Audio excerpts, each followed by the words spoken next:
Hello বন্ধুরা, আসসালামু আলাইকুম। আশা করি যে যেখানে আছেন সকলেই ভালো আছেন। ওপ্পো তাদের আরেকটি দুর্দান্ত ফোন লঞ্চ করে দিল। এই ফোনটি হলো ওপ্পো A17। আর এই ফোনটির ডিজাইনটা কিন্তু এক কথায় অস্থির। আর এই ফোনটি কিন্তু অলরেডি ইন্ডিয়াতে লঞ্চ হয়ে গেছে। আজকের ভিডিওতে আলোচনা করব এই ফোনটি বাংলাদেশে কবে লঞ্চ হতে পারে এবং এর দাম কত হতে পারে। তাই এই ফোনটি সম্পর্কে যারা জানতে আগ্রহী তাদের বলবো সম্পূর্ণ ভিডিওটি কন্টিনিউ করার জন্য, এবং বিশেষ করে যারা সুন্দর লুক ও ডিজাইনের একটি ফোন কিনতে চান তারাও অবশ্যই এই ভিডিওটি শেষ পর্যন্ত কন্টিনিউ করুন। চলুন আর কথা না বাড়িয়ে আমরা সরাসরি চলে যাই মূল ভিডিওতে। তবে মূল ভিডিওতে যাওয়ার আগে আপনার কাছে বরাবরের মতো ছোট্ট রিকোয়েস্ট, আপনি যদি আমাদের চ্যানেলটি প্রথমবার ভিজিট করে থাকেন তাহলে প্লিজ আমাদের চ্যানেলটি সাবস্ক্রাইব করে পাশে থাকা বেল আইকনটি প্রেস করে রাখুন।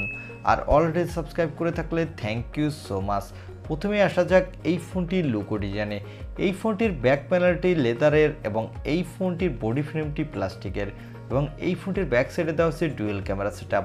আর এই ফোনটির ব্যাক প্যানেলটি দেখতে কিন্তু অনেকটা ওপ্পো F21 প্রোর মতো, এবং এই ফোনটির নিচের দিকে পেয়ে যাবেন ইউএসবি টাইপ সি এবং স্পিকার। সো এই ফোনটির লুক ও ডিজাইন কিন্তু আমার কাছে ওভারঅল লোয়ার বাজেটের ওপ্পোর ফোন হিসাবে ভালোই লেগেছে। আপনাদের কাছে কেমন লেগেছে তা কমেন্ট করে জানাতে পারেন। এবার আসা যাক এই ফোনটির ডিসপ্লেতে। এই ফোনটির ডিসপ্লেটি হলো একটি water drop notch cutting display. আর এই ডিসপ্লেটি হলো 6.56 ইঞ্চি মাপের একটি HD plus IPS LCD display. এই ফোনটির ডিসপ্লেটি যদি একটি ফুল এইচডি প্লাস ডিসপ্লে হতো এবং এখানে water drop notch cutting display না দিয়ে একটি পাঞ্চল কাটিং ডিসপ্লে দিত, তাহলে এই ফোনটির ডিসপ্লে সেকশন কিন্তু এক কথায় দুর্দান্ত হতো। কিন্তু আমরা সাধারণত সবসময় দেখে থাকি যে ওপ্পো এবং ভিভোর লোয়ার বাজেটের ফোনগুলোতে water drop notch cutting display দেওয়া হয়। এটা আমাদের মেনে নেওয়া ছাড়া আর কোনো উপায় নেই। এবার আসা যাক এই ফোনটির ক্যামেরা সেটআপে। এই ফোনটির ব্যাক সাইডে দেওয়া হচ্ছে ডুয়েল ক্যামেরা সেটআপ, তা আগেই বলেছি। এর প্রাইমারি লেন্সটি হলো 50 মেগাপিক্সেলের, এর অ্যাপারচার হলো f1.8, সাথে দেওয়া হচ্ছে 2 মেগাপিক্সেলের একটি ডেপথ সেন্সর। এই ফোনটির ব্যাক ক্যামেরা দিয়ে আপনি full HD plus video record করতে পারবেন, সাথে মোটামুটি মানের ফটোগ্রাফি তুলতে পারবেন। আর এখানে পেয়ে যাবেন একটি 5 মেগাপিক্সেলের সেলফি ক্যামেরা। এই ক্যামেরাটি দিয়েও আপনি full HD plus video record করতে পারবেন, সাথে মোটামুটি মানের সেলফি তুলতে পারবেন। এই ফোনটির পাওয়ারের জন্য দেওয়া হয়েছে মিডিয়াটেকের হেলিও G35 প্রসেসরটি। এই প্রসেসরটি 12 ন্যানোমিটার আর্কিটেক্টে বিল্ড, এবং এখানে ক্যাজুয়াল মানে গেমিং সাথে ফ্রি ফায়ারের মতো গেমও প্লে করতে পারবেন।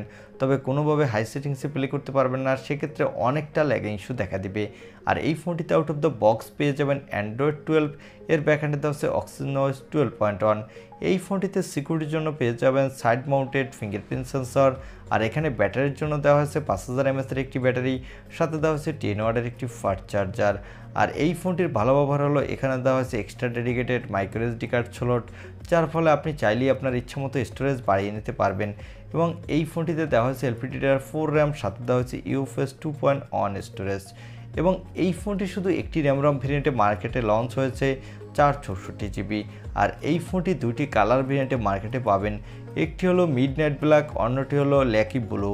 এবার আসা যাক এই ফোনটির দাম কত রাখা হচ্ছে ইন্ডিয়ান মার্কেটে, এবং এই ফোনটি বাংলাদেশে কবে লঞ্চ হতে পারে, এবং এই ফোনটি লঞ্চ হলে এর দাম কত হতে পারে।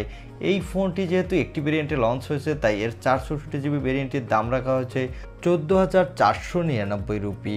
তবে এই ফোনটি অফার প্রাইসে বর্তমানে পাওয়া যাচ্ছে 12,499 রুপি। আর এই ফোনটি বাংলাদেশে অফিসিয়ালভাবে আগামী মাসেই লঞ্চ হতে পারে, এবং এর বেস ভেরিয়েন্টের দাম হতে পারে 18 থেকে 19,000 টাকার মধ্যে।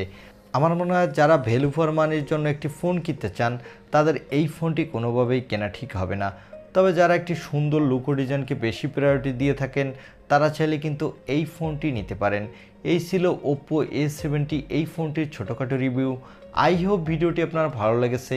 আর ভিডিওটি যদি ভালোই লেগে থাকে তাহলে অবশ্যই একটি লাইক দিয়ে আমাদের চ্যানেলটি সাবস্ক্রাইব করে পাশে থাকা বেল আইকনটি প্রেস করে রাখবেন। দেখা হবে অন্য কোনো ভিডিওতে। আজকের মতো আল্লাহ হাফেজ।